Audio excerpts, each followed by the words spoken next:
When you hear the words pancreatic cancer, you might feel a chill run down your spine. It's a diagnosis that, for many, carries a weight heavier than most. We've all heard stories, friends, neighbors, even celebrities, whose lives were cut short by this silent, relentless disease. Maybe you've lost someone yourself, or you're worried about your own health. Pancreatic cancer isn't just another illness. It's one of the most aggressive and unforgiving cancers out there. But why? Why does this particular cancer strike such fear, and why do so many battles with it end in heartbreak? Today, we're going to take a deep dive into what makes pancreatic cancer so deadly.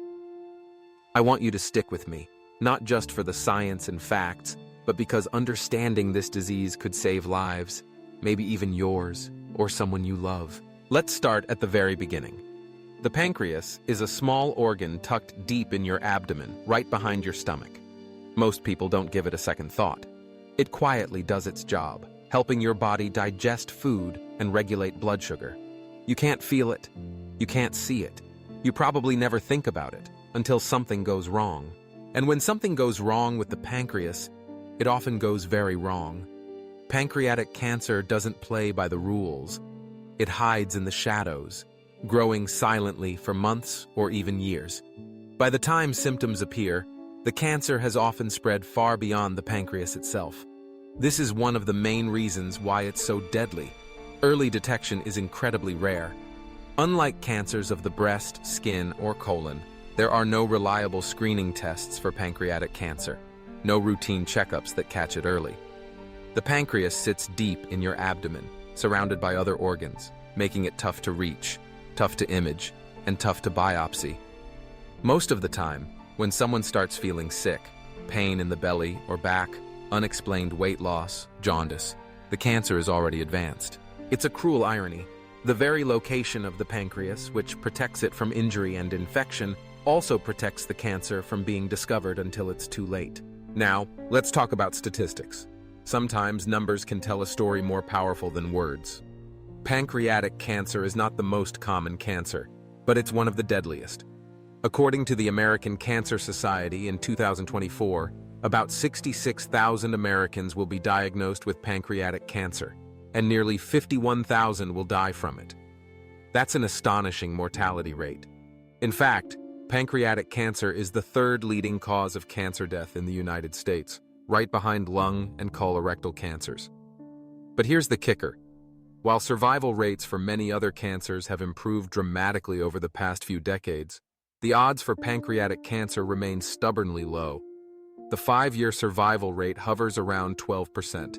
That means only about 1 in 8 people diagnosed with pancreatic cancer will still be alive 5 years later. Why is this the case? What makes pancreatic cancer so different, so much more dangerous? It all comes down to a combination of factors: late detection, aggressive biology, and limited treatment options. Let's break those down one by one. First, late detection. Like I mentioned earlier, the pancreas is hidden away in the body, not easily accessible. The symptoms, if you get any at all, are vague and often mistaken for other common problems. Belly pain? Could be indigestion. Weight loss? Maybe you're under stress. Jaundice? That's a yellowing of the skin and eyes, and by the time that happens, the tumor is likely blocking the bile duct, a sign the disease is advanced. There's simply no easy way to catch this cancer early. Second, the biology of the disease itself. Pancreatic tumors are aggressive, fast-growing, and resistant to many treatments. They have a tendency to invade surrounding tissues and spread to other organs, the liver, the lungs, even the bones. And unlike some cancers, where the tumor has a clear boundary, pancreatic tumors often blend into the normal tissue, making surgical removal difficult. Even if the tumor is caught early and surgery is possible, microscopic cancer cells may already be lurking nearby, ready to grow again. Third, treatment options are limited. Surgery is only an option for a small percentage of patients, those whose tumor is localized and hasn't spread. Even then, it's a major operation, with risks and a long recovery. Chemotherapy and radiation can help, but pancreatic cancer cells are notoriously resistant. Newer treatments, immunotherapy, targeted drugs, are being studied, but so far, the progress has been slow. It's like trying to fight an invisible enemy that's always one step ahead. Now, I want to pause for a moment and acknowledge something important. Behind every statistic, every medical fact, there are real people, families, friends, entire communities touched by this disease. I've seen it myself. I've watched strong, vibrant folks get knocked down by a diagnosis they never saw coming. I've heard the stories, the heartbreak, the hope, the courage. Pancreatic cancer doesn't discriminate. It can strike anyone, at any age, though it's most common in people over 60. Men and women, rich and poor, famous and unknown, it doesn't care. But knowledge is power. The more we understand this disease, the better equipped we are to fight it. So let's talk about risk factors. What increases your chances of developing pancreatic cancer, and what you can do to protect yourself. First, age. Most cases occur in people over 60, though it can happen earlier. Family history is another factor. If a close relative had pancreatic cancer, your risk is higher, especially if multiple family members are affected. Certain genetic conditions, like BRCA mutations, the same ones linked to breast and ovarian cancer, can also increase the risk. Smoking is a big one. Smokers are twice as likely to develop pancreatic cancer compared to non-smokers. If you smoke, quitting is one of the best things you can do for your health, period. Obesity and chronic pancreatitis, long-term inflammation of the pancreas, are also linked to higher risk. Diabetes is another factor, especially if it's new onset and you're older. There are also some links to heavy alcohol use, though the connection isn't as strong as with smoking. Unfortunately, most cases of pancreatic cancer happen without any clear risk factors.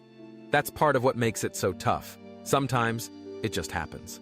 But there is hope. Researchers around the world are working tirelessly to find better ways to detect, treat, and ultimately cure pancreatic cancer. There are advances in imaging, blood tests, and genetic screening that could one day make early detection a reality. There are new drugs and therapies being tested, some showing real promise.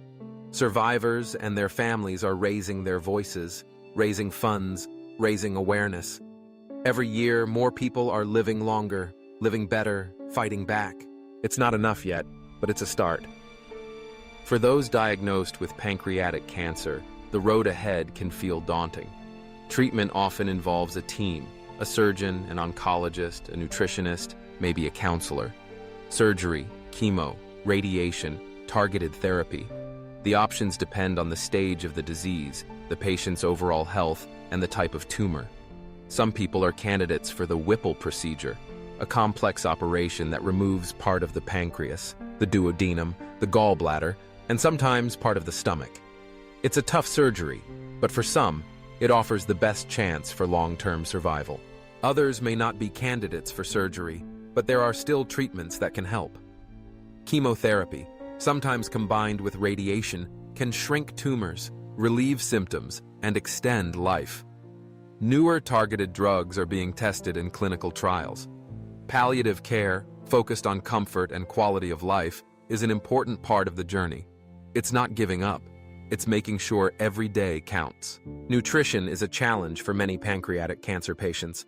The pancreas helps digest fat, and when it's not working properly, people can lose weight, feel weak, and struggle to eat.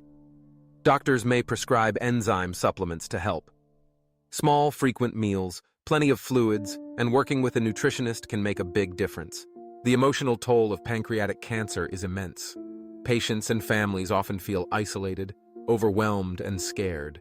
Support groups, counseling, and connecting with others who've been through it can help. No one should have to face this journey alone. Let's not forget the importance of hope. I've seen people defy the odds, live longer than expected, cherish every moment. Medicine is advancing. Clinical trials are open. Survivors are out there, telling their stories, inspiring others. If you or someone you love is facing pancreatic cancer, know this: you are not alone, and there are people and resources ready to help. Prevention is key, too. While we can't change our genetics or age, we can make healthier choices. Don't smoke. Keep your weight in a healthy range. Limit alcohol. Eat a balanced diet, high in fruits, vegetables, and whole grains. Stay active, get regular checkups, and talk to your doctor if you have a family history or symptoms that worry you. There's no guaranteed way to prevent pancreatic cancer, but every healthy choice counts. Let's look to the future. Researchers are exploring new frontiers. Liquid biopsies that detect cancer DNA in the blood, targeted therapies that attack specific genetic mutations, vaccines that train the immune system to fight cancer cells. The road is long, but every step brings us closer to a breakthrough. I want to end with a reflection. Pancreatic cancer is deadly, yes, but it's not invincible. Every day, scientists, doctors, patients, and families are fighting back. Every story shared, every dollar donated, every advance in research brings us closer to a world where pancreatic cancer isn't a death sentence. If you're watching this, maybe you're worried about your own health, or maybe you're grieving a loss, maybe you're a survivor, or you're supporting someone you love. Wherever you are on this journey, remember, you are stronger than you think. There is hope, there is help, and together we can make a difference. If this video helped you, don't keep it to yourself.